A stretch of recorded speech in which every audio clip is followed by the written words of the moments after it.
Hello and welcome to A Star to Steer Her By 10 Forward number 53. Woohoo! I'm Chris, and joining me today are... Ames. Caitlin. And hot dog fingers. Oh no, it's Alpha Jake.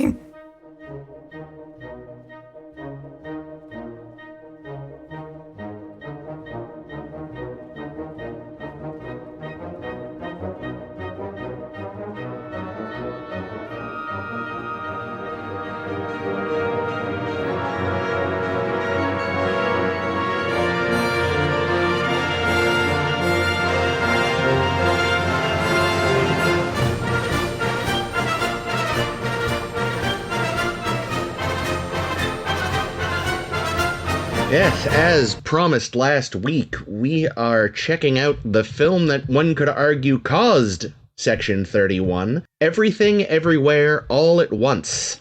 Listen, Section 31 would have been better if Michelle Yeoh put literally a small percentage of the energy she put into this film into that fucking train wreck. That train wreck didn't deserve energy, I would argue. I just want to go to the universe where Section 31 doesn't exist. How's that? You I know, just want to be a rock. That is tempting. So it falls to me to explain this thing. Good luck. It's about generational trauma. Yeah. Oh, yep. There we go. That's Yeah. Everything Everywhere All at Once. You did it. Yep. Everything else is a spoiler, so spoilers here on out. Yep, so... Although, Oh, is it God. possible to spoil this movie? Because it's an absurdist comedy, martial arts, tearjerker drama about rocks and puppets. I'd say so, because I went in really, I think you asked me off air, what I knew about this going in, and I said hot dog fingers and the multiverse. But you had no context for why there were hot dog fingers. I mean, I assumed it had something to do with the multiverse, but, I think, yes, it's still possible to spoil someone, because there is still, a fairly... For all that it gets absurd and surreal and all this, there is a very coherent plot that one can follow, and I think you could have it sort of fucked up for you. I think I'm happy I went in knowing as little as I did. Yeah. Yeah, I would agree with that. I thought it was great. Yeah, so the short version is Evelyn Kwan, right? Wong. Right. No, so yeah, someone's real name was Kwan. Katie Kwan from Indiana Jones. Yeah, but Right. Right. Wasn't her maiden name Kwan? And that's because that's what it showed in the credits of the. Oh, it is. You're right. Oh, that's right. That's Okay, kind of so funny. that's why it's stuck in my head, because I saw it printed in the film. Okay. Yep. I'm not, all right, that helps. So Evelyn Wong runs a failing laundromat with her husband, Waymond, and What a great name. yeah, again, on this, her father's visiting, who disowned her years ago, and he's medically unwell in some capacity. Her relationship with her daughter is strained.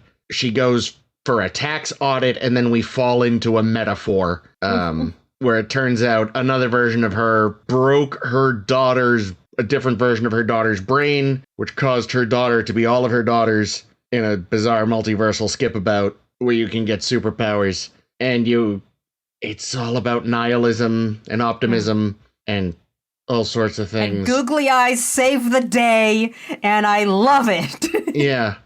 I made the mistake of just watching the film today, and I wish I had done it yesterday. So you could kind of sit. It is one you need to sit with. Or maybe a week ago. Because not even just thinking about it, but it's like, oh, okay, this made me feel things I didn't enjoy feeling, and I would like to just not be talking to people right now. Hail bagel. Yeah, and if I had more time, I could figure out there's something there, obviously, with the fact that the everything bagel and the googly eye being inverse chromatically. There's something there. Oh, there absolutely is. The black bagel with the white center. Very intentional symbols that they chose. Guys, I think it's the same as the final test at the end of Discovery. I think it's the one triangle from the many. it's about the negative space. Yeah, and then what else? I would love to go back and someone will surely have done this work for me. But how much foreshadowing there was? Because the butt plug award, which I thought was my God, supposed to be a silly little joke, paid off later as a different silly everything joke. pays off. I gotta tell Having you, though, to tell Deirdre she loved her pays off one of the multiverses. Oh, I loved that. I loved that. Like, the stuff that is seemingly absurd actually has a non-absurd basis. You know, the one thing that I don't think gets a payoff, because I find it, like, fucking artistically fulfilling that every universe that Evelyn fucks up whilst trying chaotically to fix things. Like, she fucks up the life of Raccoonie, who's so cute. Fucking and amazing, honestly. and her martial artist self, and all of these other selves. But the one that doesn't come back is the pizza sign spinner, who I think just got killed in a car accident. I was gonna say, they did show her for a split second, but I didn't understand what was happening with her. She just run into the street? If I had a nickel for every time Michelle Yeoh threw an item in a big semicircular arc to take out her enemies, I'd have 2 nickels, which isn't a lot, but it's weird that it happened twice.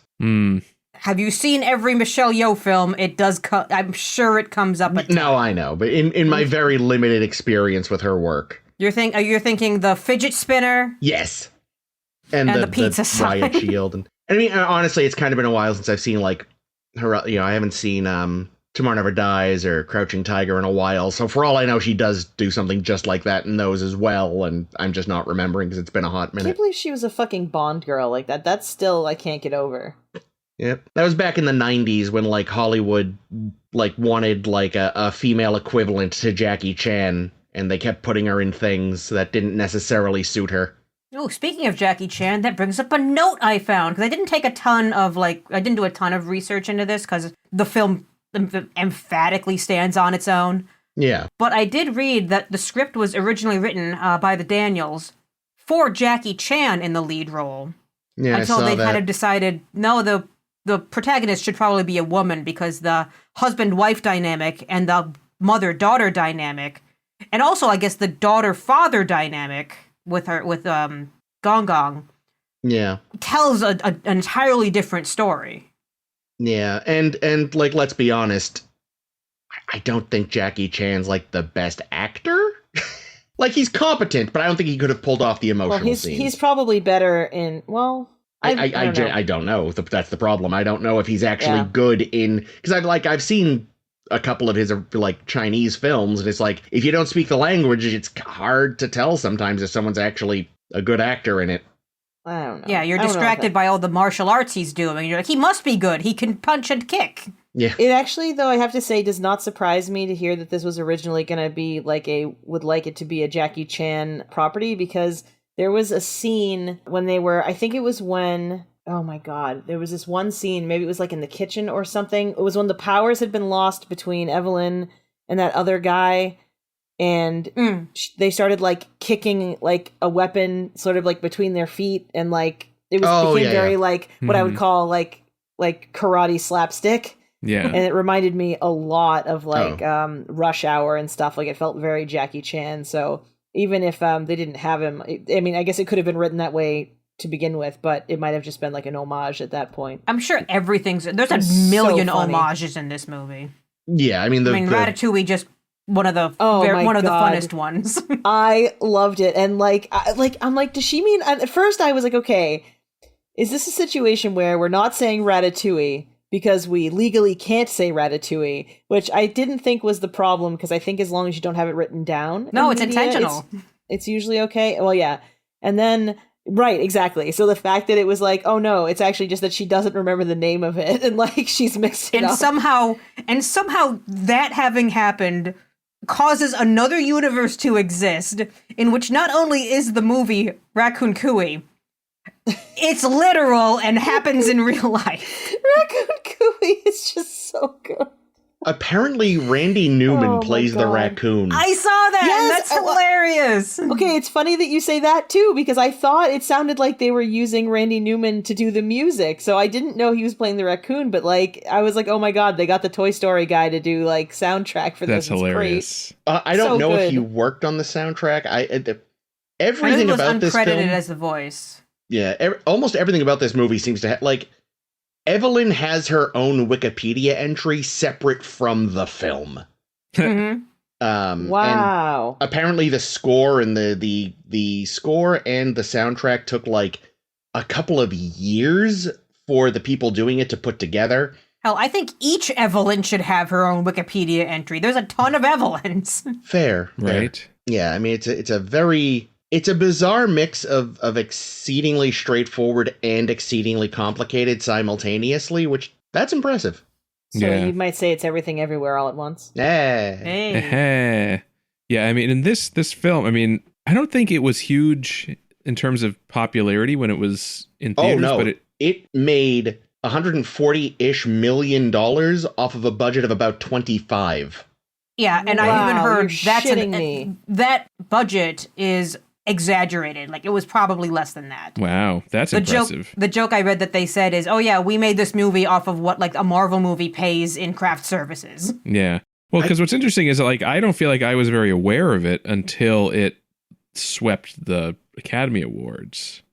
Well, we watched it before it did that, didn't we? I don't think. Yeah, because a friend of mine who's a big movie buff was telling me about it, and we found it and watched it. I thought, like, I'll admit, I didn't know if I knew about it because of the like circles I'm in. Like, we know a lot of theater people and film people, and let's be honest, slightly pretentious people. But no, it seems to have broken through to normal people as well. Well, certainly the accolades I think brought it. Oh, to definitely popular mainstream. I am like, it really just what's crazy is that I mean, $25 million is an absurd amount of money. Yeah, but not for a movie. But not for the modern. But not for a movie, right? Like it's. But nothing about that's an indie film these days. Yeah, and it's crazy because nothing about this film felt low budget. No, not even for a fucking second. Like, I don't know how they pulled that off. And again, like, yeah, the 25 is probably including the estimated marketing budget. How they pulled it off is that this is the universe for this movie where everything, everywhere, all at once happins. What's this funny, was the only universe where they could make this movie be this spotless and perfect for $20 whatever million. It's funny too that you mention, Marvel Craft Services, because the Russo brothers, who've done a lot of Marvel movie stuff, were producers on it. Right? Yeah. You got the Daniels and you got the Russos. That fucking when directed by Daniels pops up. Yeah, the fake out ending. I was like, said, what a good fucking Daniels. Fuck. I messaged She texted Chris. me. I was like, directed by Daniels. Can't escape that time-hopping lunatic. That son of a bitch. Oh, God, that was pretty funny. The fact that he's played by a director eventually. Speaking, though, of the direction, I was thinking as we were watching it, like, the opening does an amazing, like, the first, 15, 20 minutes maybe, roughly, does an amazing job of being the most fucking stressful thing. Like, it's so perfectly encapsulates. It's tax season. Come on. Yeah, but like how she is clearly feeling, and like you as the audience, you're just like, oh, I want this to stop, please, because I'm getting tense. Everything is disorganized. That room, and it's beautifully telling in that the very first scene you're seeing through a little mirror, and at some point, Waymon's face just appears in the little mirror behind Evelyn, and it's like, that's fucking perfect. Whoever pictured this scene pictured it perfectly. Yeah, it does such an amazing, and it's funny because I was thinking of it in comparison to like Arrival, which opens with this lengthy sequence of just like melancholic dread. And this is just hyperactive, barely controlled chaos and stress. Yeah, there's something fascinating that this is literally the worst timeline for Evelyn. That is hilarious. The fact that it's like, you're the chosen one because you suck the most of all possible versions of you. Like, it I don't know, I couldn't help but think of, Fry is the only one that can save the universe because his brain is wrong because he's his own grandfather. Mm-hmm. Yeah, the line was, you're living your worst you. You're capable of anything because you're so bad at everything. Yeah. And what a statement. But it's almost hopeful. Like, all the bits of this that are nihilistic and depressing and oppressive, like, when she tells Waymond, like, I saw my life without you. I wish you could have seen it. It was beautiful. It's heartbreaking because it means her actual relationship with Waymond is the thing that destroyed her. And yet you still root for them because Waymond is so fucking cute. Well, and what's interesting about it, too, is like, you know, she says that to me like, oh, wow, that's devastating and awful. But then when you see that version of her later with an apparently very successful Waymond, so they kind of fucked each other. Yeah. Yeah. In a weird way. But they're not He as was happy. having that kid. Yeah. Yeah. But, and that's the thing, I feel like, you know, the fact that it's Waymond and his whole outlook, he can tell her this fact, like, you can do this because you suck, speaks to, like, the sort of the universal constant of him throughout the multiverse is his himness. Yeah. Also, it is so weird, because, like, we all know logically that actors do not freeze in time, but for most of us, you know, we're used to him from Goonies and Indiana Jones. Mm-hmm. So it's so surreal seeing him as an adult. Wait. That's the kid from fucking Yeah, that's Short Round. the from the Goonies? Yeah. Oh yeah, Data from the Goonies. Data. What? Yeah. Oh my god, I think he's so cute. And he's somehow Oh my exactly God. the same. Like he has the sounds same so kind much of alike. deliveries. Yeah. Well, he's not exactly the same, because, like, adult him, especially in a suit and tie, you're like, oh, wow, you got handsome. He is handsome. Yeah, he's handsome. The suit was very nice. I was into it. Yeah, and before this, he had taken like 20 years off from acting. He moved to, I want to say, Hong Kong. And he says it's because there were no roles for Asian actors in LA. And then he saw Crazy Rich Asians came out and has been very successful. And he's like, well, maybe it's time to make a comeback. Yeah. And then doing, he like, did stunt this, and it's like coordinator he work. didn't skip a beat. It's like he's better than ever. Yeah. Yeah. Yeah. And he no, did it's- most of his own stunts, which blows my mind. Well, yeah, he'd been doing stunt coordinating That's apparently crazy. during the gap. So, yeah, he, like, The actually kind of fanny knows his pack shit. fight was phenomenal. Oh my god, it really was. It was super. All of the fight choreo was outstanding, but yeah, that was hilarious. And then when he like reached in to get the gravel out of the fishbowl, I was like, why are we doing this? And and then I realized like, oh. Yeah, I couldn't Action tell if he was fanny. doing one of the movements to It's just- instigate something, or no, he's just filling it with rocks. Yep. Well, I was just thinking like, why would you I was thinking of just how disgusting it would feel to touch those rocks. Yeah, he was in the middle of worse. Oh my god, the worst thing was when he had to give himself paper cuts. Yep, Oh. that one's tough. I was like screaming, literally Yeah, like, that was brutal. stop, don't. It's one of those things you're like, I know it's fake, but my hands are still, like, curling in on themselves. God. Yep. Every one of them.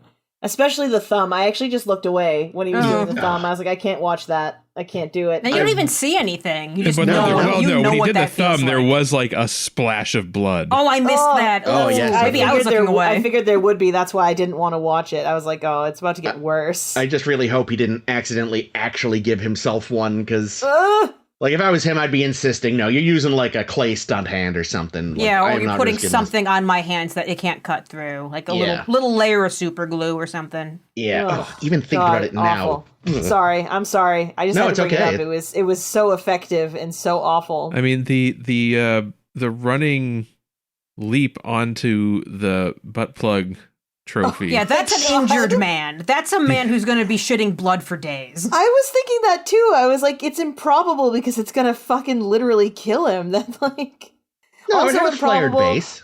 Also improbable because it was too obvious. Like I remember thinking, like this is not a clever joke. We can all see that that's a butt plug, right? And then, it But then, played like, in. oh, no, it is. Okay. So that actually made it work.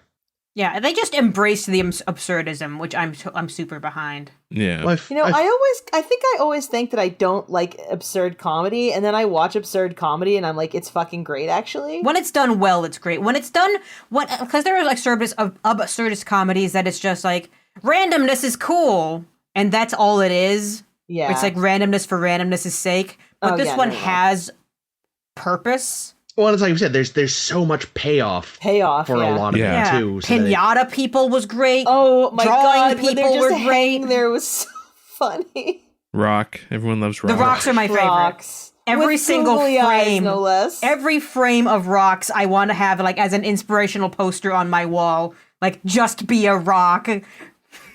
With the black border around, like those posters. I love that. You can get a version of that. I would buy one of those. It doesn't have the like black border or anything, but when I was looking this up to rent it, one of the first results before the movie itself, because this is the world we live in now, was a Just Be a Rock poster. That Nice. one's my favorite. That's such a perfect still frame encapsulation of this movie. Great. Yeah, it was funny. Because again, I didn't look up much about this ahead of time. So I mean, I knew it was Michelle Yeoh. I knew it was, I cannot remember his real name, but Waymond's actor. Kei Hee Kwan. Thank you. And she mentioned her father was there, and I thought, of course that will be James Hong. And then it Yep. was.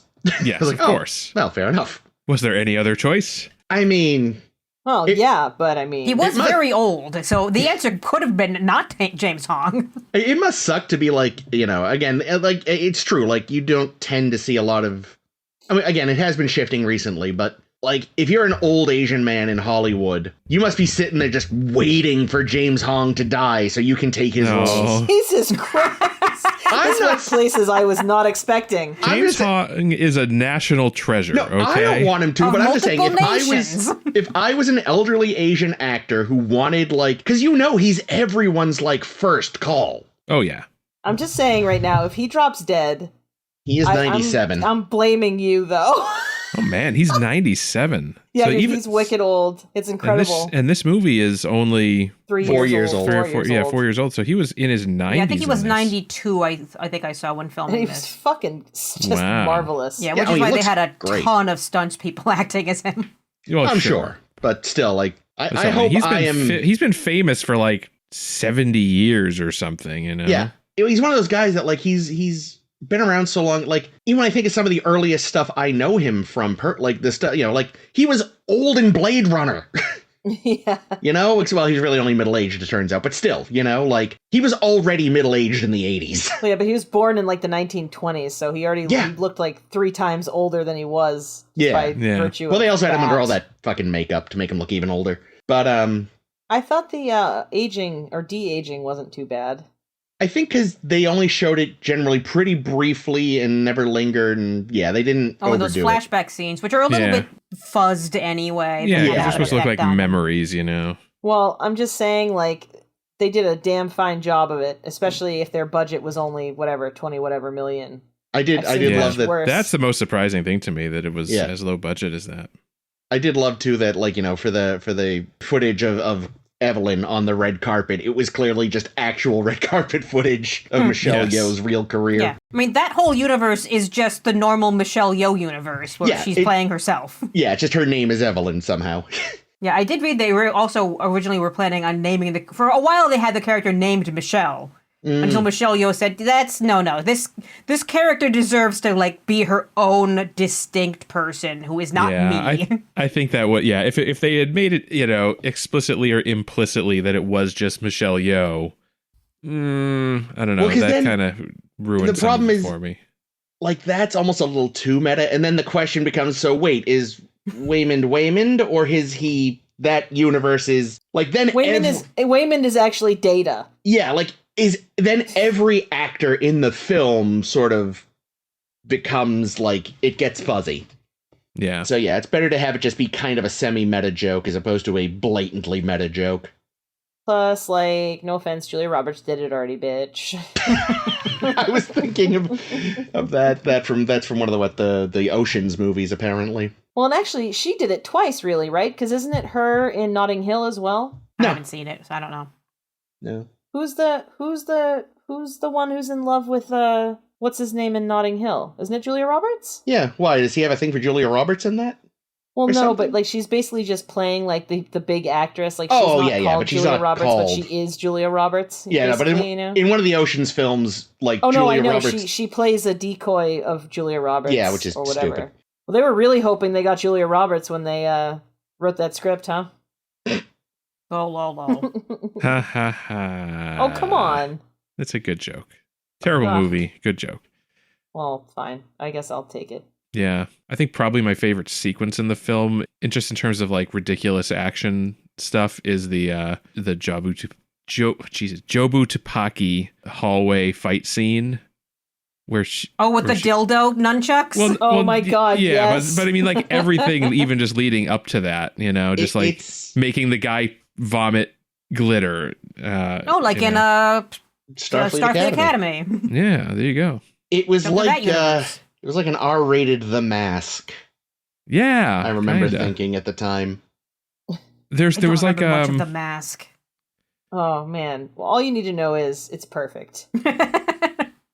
There's also like a certain, I don't know, Matrix quality to this film. Like there were definitely some visual references, like stopping the bullets. Yeah. Oh yeah. And even just that hallway scene, like coming up the elevator. There's a scene in the Matrix that's very similar, where like there's cops that are like, thinking they're going to kick ass. Alpha Waymond saying like at the end of the hallway you can turn left or turn right is very blue pill, red pill. Pick which one you're going to do. Oh, yeah, good point.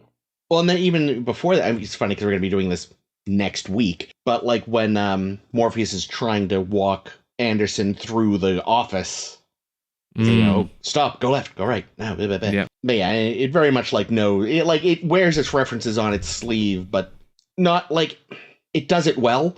For lack of a better term, you'll see a lot of things. Yeah, where it's not trying to hide it or anything. Yeah, and it pays homage, but then also tends to do interesting things with them as well. Mm-hmm. Yeah, I think my favorite segment, just because the comic timing was perfect and it just led into the fanny pack scene, is the moment when Evelyn punches Deirdre in the face. Oh my God. I burst out laughing because it is the perfect comic timing.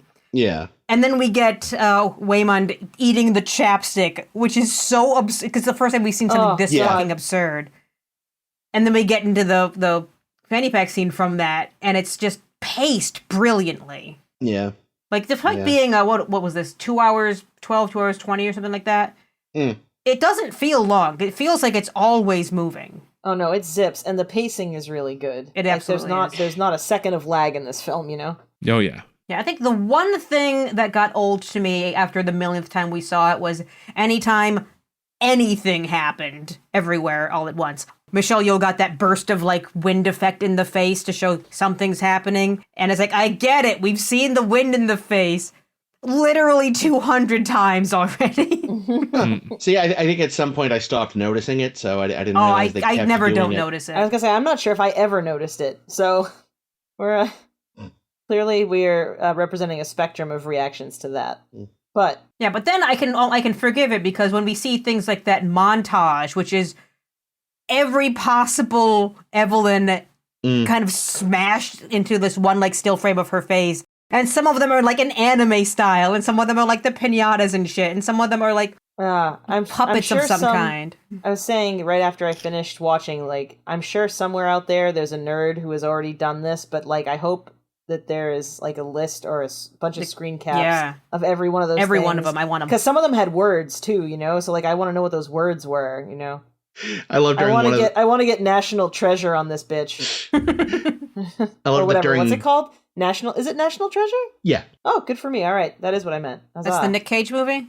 Yeah. Okay. I've never seen it, but I assume he'd be into that. During one of those sequences, where they kept flashing between Evelyns, there's one of those where she's like shouting, and blink and you'll miss it, but one of them is her urn from the Alpha I saw universe. that one. Yes. And that was it's good. like a puppet. Yeah. Yeah, it was like screaming urn. Yes. It was so good. It is amazing how it can be so completely ridiculous and yet also dramatic and moving, all in the same picture. Yeah, they did a really good job really having at the very heart of the film that family dynamic. Yeah. And just how fucked up they are as a family. Yeah. Because, and you even get it because, there's the bit of homophobia that's kind of like stuffed throughout. There's occasional moments of racism against Chinese people. And it's like that, it's specific character beats. You're like, oh yeah, I see why they struggle so fucking much. Well, it takes most of the picture to realize like, no. It's not that your daughter's possessed by this multiversal thing. You created the multiversal thing that's making her sad. And honestly, though, at least, like, I'm not saying it, like, excuses her behavior up to this point, but at least she realizes it and is able to accept it and try to change. Yeah. Yeah, exactly. Like, she does eventually get it. instead of like diving deeper into some sort of denial type of situation, you know? I don't know. Yeah, no, exactly. Yeah. I mean, not that obviously wouldn't have been as compelling a film. Be like, and she learned nothing. The end. Yeah, but instead, pretty much everyone learns something. Even Deirdre, the IRS agent, learns something. Yeah. Oh, yep. She learned she was lovable. Poor Deirdre. Yeah, and that's lovely. Because, you know, for quite a while watching this, I was ready to become a bagelite. Because it's like, right now I'm reading Seven Eves by Neil Stephenson. Very good. Literally the first sentence of the book is like, one day, on a normal day, the moon just exploded. And basically, Earth is going to be done for at some point because the constant being barraged by moon shit will take out the Earth. And every so often when I'm reading this book, I'm like, that'll be nice. Well, you see, don't worry, though. We'll be fine because this was already explored by the seminal Hanna-Barbera cartoon, The Herculoids. Don't know it. Don't get the reference, Chris. It was literally Thanks like... for trying. It was a series of shorts from, again, like the 70s. Not good at all. But the premise literally was the moon exploded, and it's like millennia later, and what's left of humanity is like Conan the Barbarian style stuff, but there's also weird mutants that help them out, like a six-legged rhino that can shoot stuff from its horn, and these weird putty monsters, and a dragon. Ooh, so it's that some sounds like kind a of good like universe. some sort of like Mad Max, like whatever James Bond movie it is where they go to fucking space, Moonraker. No, more of a sword and sorcery Conan the Barbarian mashup. All right. But yeah, Well, I was also terms. tempted to be on team, what's her name, Jobu Tupaki, because all of her outfits are so fucking glam. She is radical as fuck in all of her little outfits. They're great. Outfit, that green fucking last thing that we see that's chaos and has like teddy bear epaulets is so crazy. Well, I was just going to say, and like, I'm sure that I really hope that this was on purpose and not just me like projecting my own fatness, but I kind of like, because I know that the daughter is not in fact fat, but her mother has been making her feel as if she is fat for her like whole life, it seems. And what I kind of wonder is like, these are like very glamorous outfits of very thin types of women, and she is rocking it anyway. Mm-hmm. I just wonder if that is saying something, or if it's just, like I said, me reading into my own like mom guilt and fat daughter-ism. Yeah, but I found her really good. I don't know if I've seen anything else with Stephanie Sue, but she was phenomenal. I looked her up. I've already forgotten exactly, but yeah, this was kind of what brought her to broader attention. She's done some voice work. At the moment, she is Janet in the new Broadway production of Rocky Horror. Oh, that's wow. Okay. It's fun. All right, that makes me a little more interested in that. And actually, we had friends who just saw it, so we'll have to see how they did.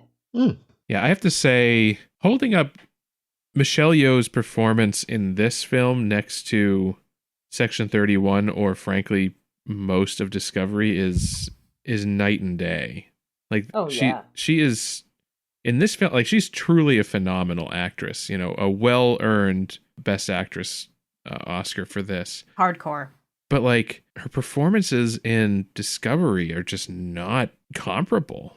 Well, I mean, she had the script she was working with first off. Well, I know, it just goes to show how like a good script and a good director can transform, you know, or I should rephrase it. A bad script and bad directors can transform a phenomenal actor into a mediocre one.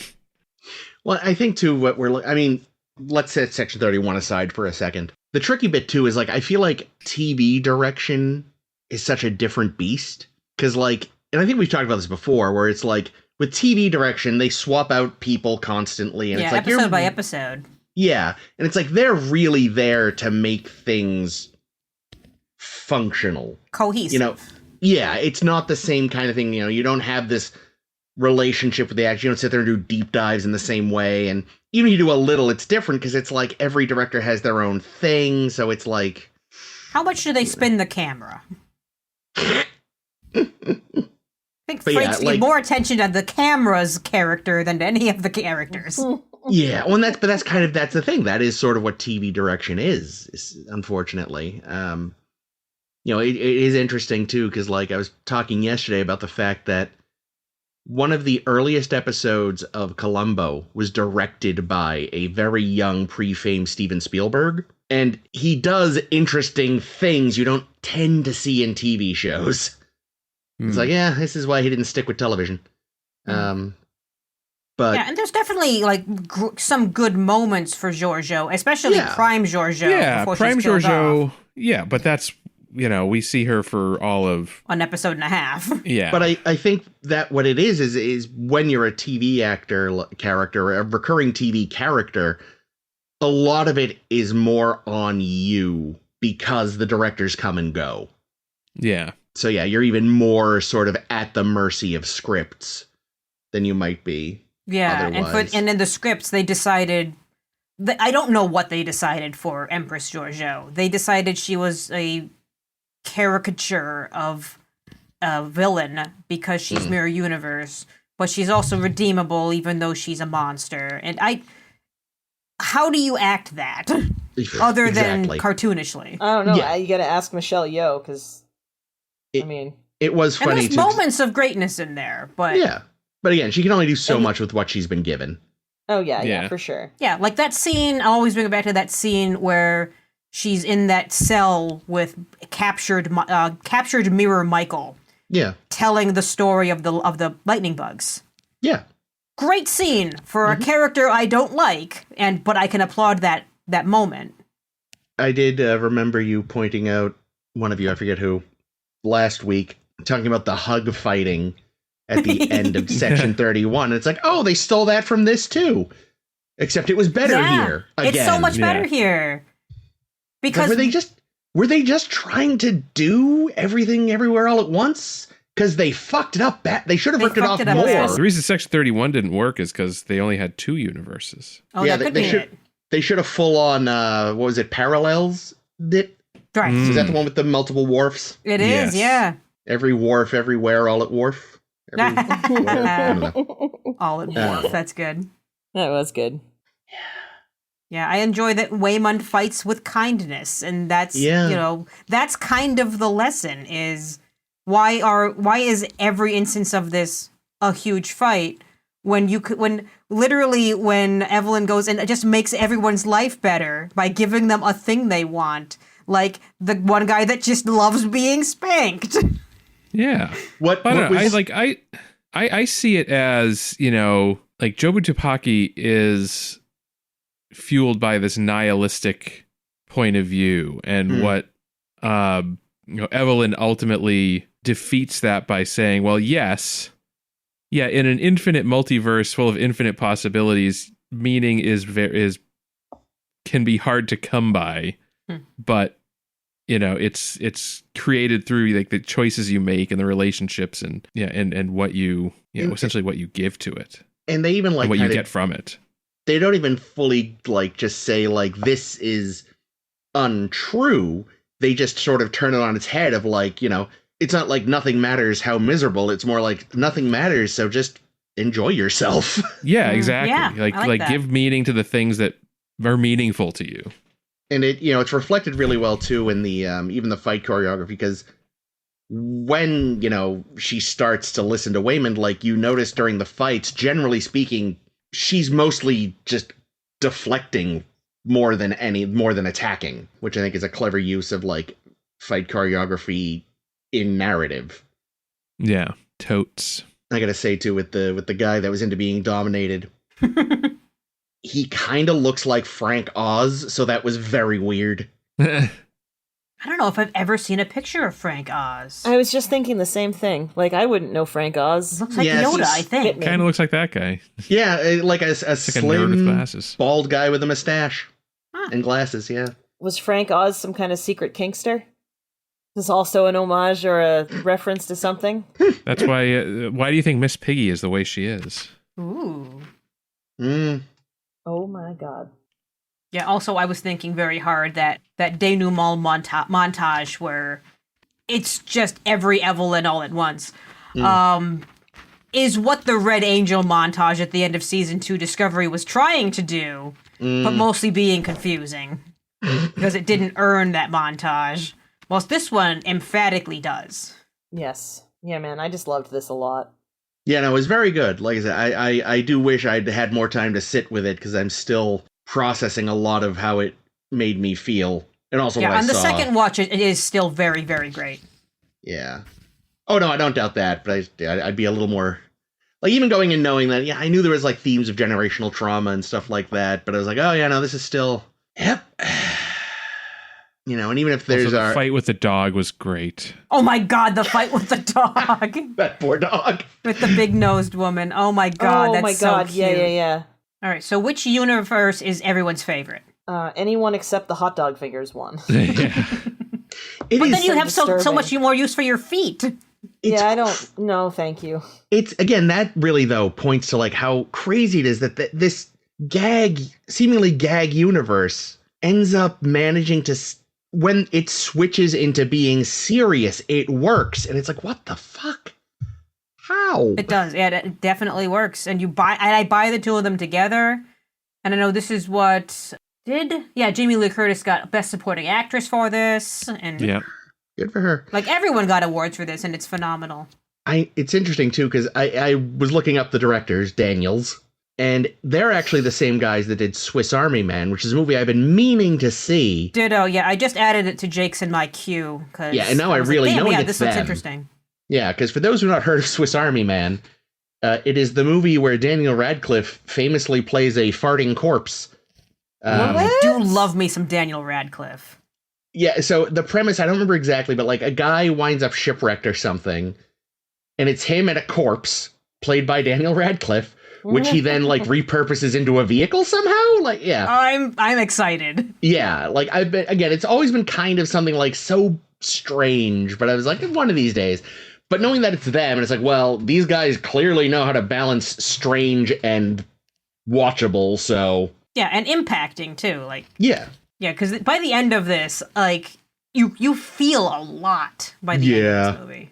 Oh, I did some crying. Oh. I'm not too proud to admit it. I also wanted a bagel. Oh my god, same. The first time I cried, it was because of the bagel. I was like, why don't we have any bagel? I definitely was like, fuck, I wish I had a fucking bagel now. Well, they did wipe out all the cattle, so... Yeah, that was great. That, like, oh, cream cheese, like... Oh, they started drinking the half and half. Oh, yeah. He misses dairy, and I just, you know... Well, the bagel shouldn't have been pre-creamed cheese. What? It might have been pre-cream cheesed. Well, I think it also... They don't... I'm guessing it's... If I'm gonna give it a headcanon, I'll say that somebody had already cream cheesed that bagel, and then when the fight broke out, they had to abandon it. Yeah, or like whoever ordered it for like the office party or something, or you can order cream cheesed bagels. But no, Jake, I think you're right, though, because hers explicitly is intact and looks to be dry. His is, like, in half. So I think that was what I thought it was like someone had already... He was eating someone's breakfast. A gently used bagel. Used bagel. But yeah, excellent, on the topic excellent used condition, that bagel. You know, on the topic of the awards for this, it's, you know, like I mentioned, the list goes on for days. It did sweep, but so like Best Picture, obviously, Best Director for the Daniels, Best Actress for Michelle Yeoh, Best Supporting Actor for Ke Huy Quan. Wow. And unfortunately, Stephanie Sue lost Best Supporting Actress to Jamie Lee Curtis. Right. They couldn't for this movie. I wish they could share it or something. That would have been nice. It's so sad that they both got nominated. They both deserved it. I actually probably would have given it to Stephanie Sue over Jamie Lee for this one. Because I also think of her as being more of a supporting character, though by the end of the film, I guess that's not even really fair to say. I knew it did well. I didn't realize it had done that well. That's Best crazy. Best Original Screenplay and Best Film Editing as well. So seven awards. Yeah, and that's just the Academy Awards. If you open it up to other awards, like the list goes on for the length of Wikipedia. Jesus Christmas. Total wins between all awards. 343 off of 684 nominations, which means it won more than half of the awards it was nominated for, I think. That's incredible. Yeah. And I mean, again, like, very much deserved. It was really, really fantastic. Yeah, exactly. 342 would have been half. So they got exactly over half. Yeah, I mean, there was a reason when Caitlin brought this up and said, "Hey, have you guys heard about Everything Ever All at Once?" I'm like, it made, you'll remember, it made our blogtivity recently of our favorite multi-universe or like multi-timeline pieces of media. It's in my list because it is so interesting. Yeah, like, again, this is kind of like how I said, had I seen it when we did the lists, Arrival would have shown up for me in things. This would have as well. Great. Oh, yeah, samesies for sure. It's funny, though, that you mentioned, Crazy Rich Asians is one of the things that made Ke Huy Quan think, hey, maybe I can try again. Because, like, one of the, B-roll of Michelle Yeoh at award shows things was her at that. Like, you could see the sign behind her really briefly. Oh, that's cute. Yeah. Yeah, I know the Daniels were also, like, terrified. Because, they've been working on multi-universe philosophy for years, it sounds like. And they were kicking this idea around for a long time. And then Into the Spider-Verse comes out. Apparently there's a bunch of Rick and Morty episodes that deal with multi-dimensional universes. And they're like, oh no, people have beaten us to the punch and it's going to feel old hat. Oh shit. Well, see, I think that's what's interesting is, like, actually, in a way, it's kind of probably best for them that they came out when they did. Because people could baby step into these really hard sci-fi concepts. Yeah, like, because, I mean, because again, like, the idea of a multiverse has been around in science fiction and comic books for fucking ever. Like, the idea of a multiverse is just something I've just always been aware of because I grew up on fucking Star Trek and comics. Yeah, when did Mirror Mirror come out? Yeah. Pretty fucking long ago.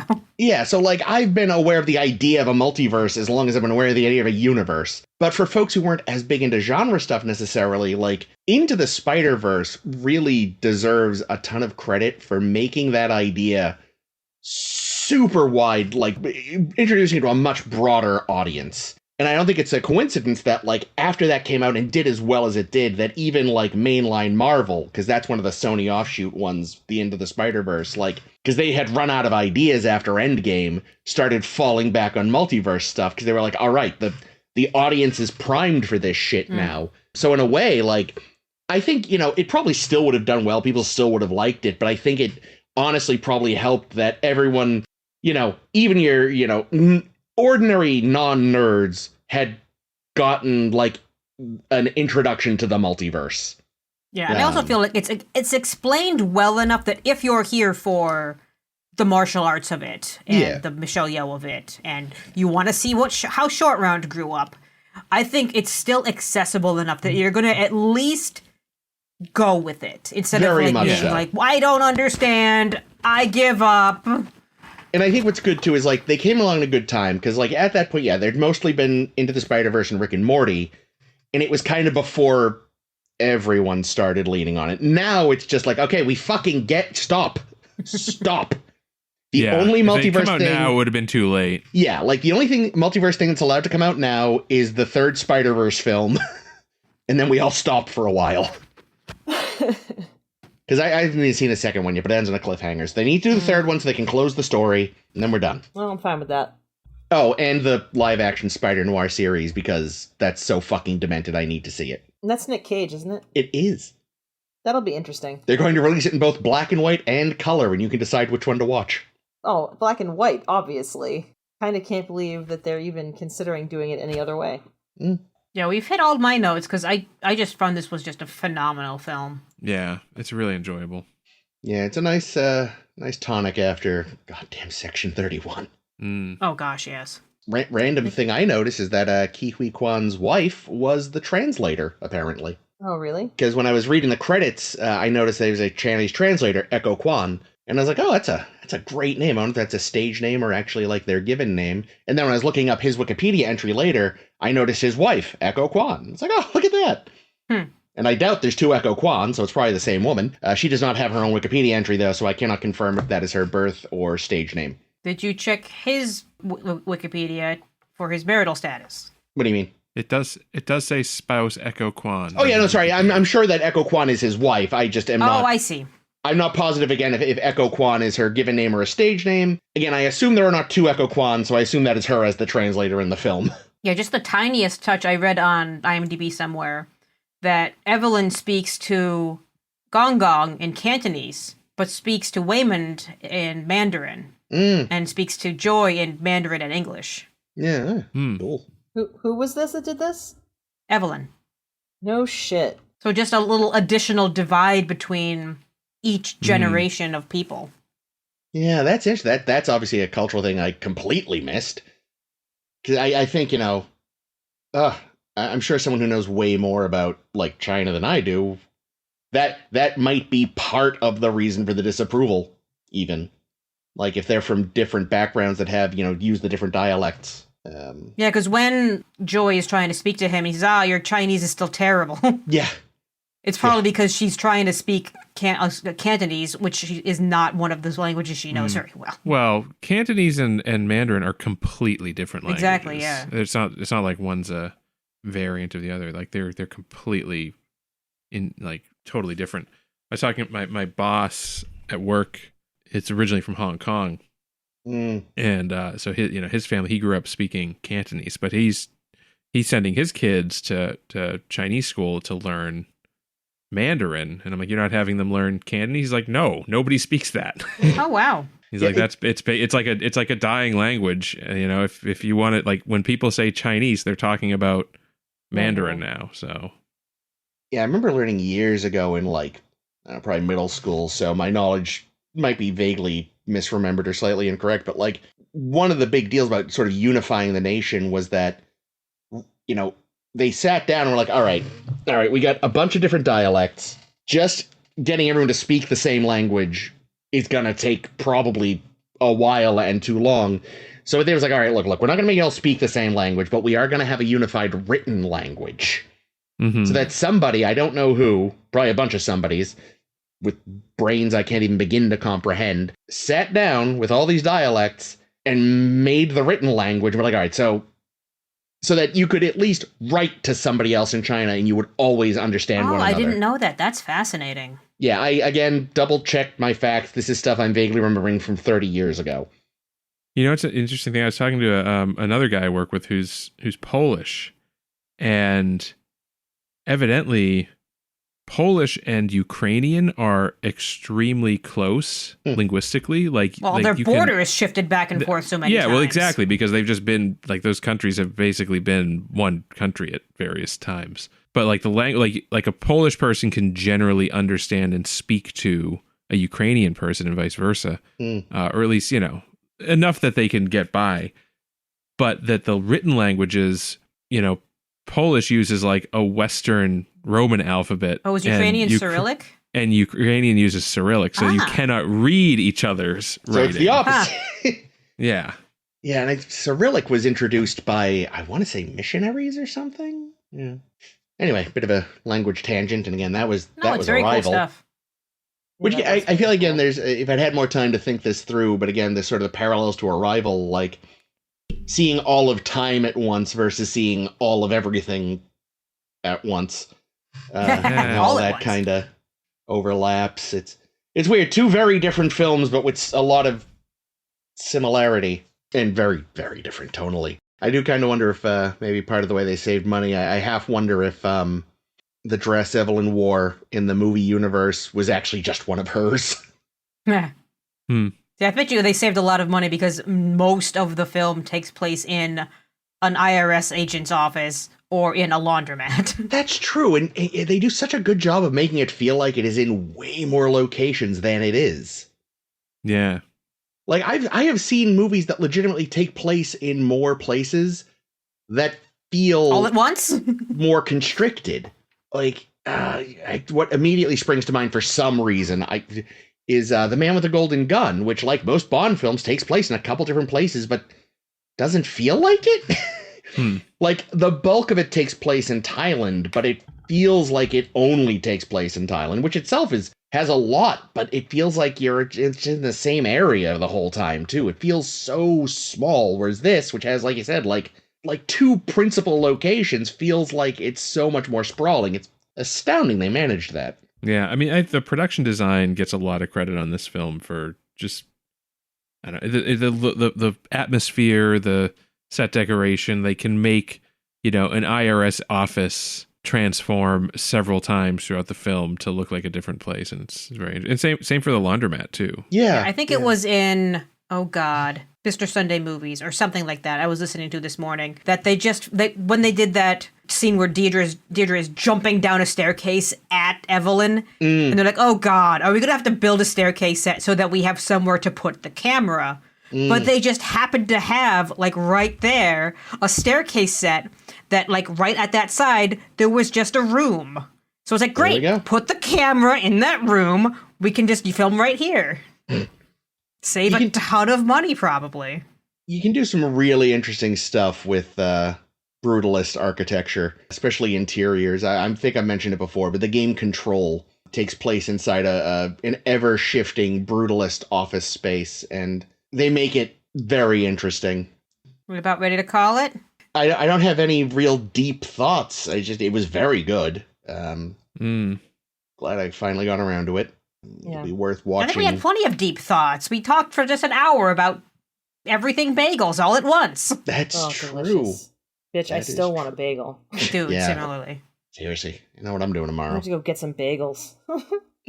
So yeah, I guess what is next? Well, next week, Bill and Ted's Excellent Adventure. Yes! Jake, you sound different. That's because I'm Caitlin. Oh, that's right. We've switched it up. I'm glad that you clarified that. I really think we would have scared the audience. Like, who is this? Well, it's like Who when is this Wayman's person? voice came out of Michelle Yeoh for like one line, and even he was confused. Well, if you like what you heard and you want to hear more, and really, why wouldn't you want to? You can find A Star to Steer Her By wherever fine podcasts are sold. We're on SoundCloud, Spotify. We're also on other social medium such as Facebook.com, Tumblr, sshbpodcast.com. I'll take you to the Tumblr, Blue Sky, and you check out our blog at the Tumblr, and we've got like 500 other episodes. Yeah. At least, right? Like a little over 500. Anyway, we've got a ton of episodes. Why not listen to a back episode while you wait for this next episode? Yeah, like Arrival, which we brought up, because it's also such a great movie. Really is. And if you want to check out previous Blogtivity posts, like the one what Ames mentioned earlier when she was talking about our favorite multiverse medias, that's all in the Tumblr as well, along with some fan fiction and lots of other good shit. Just go look it up. Look for A Star to Steer By. You'll find it. Tell them we sent you. Tell us we sent you to Tell us we sent you. All right, well. So I have to take us all the way out? Yeah. That's how it goes, okay? Oh my God. I'll give you some tips. This has been you. I need them. All right, well, once again, this has been Caitlin. Do I Jake. go next? Yes. You. It's been a while, hasn't it? Yeah, bit. This has been Jake. This has been Chris. And this is always Ames. Let's get that bagel. Yes.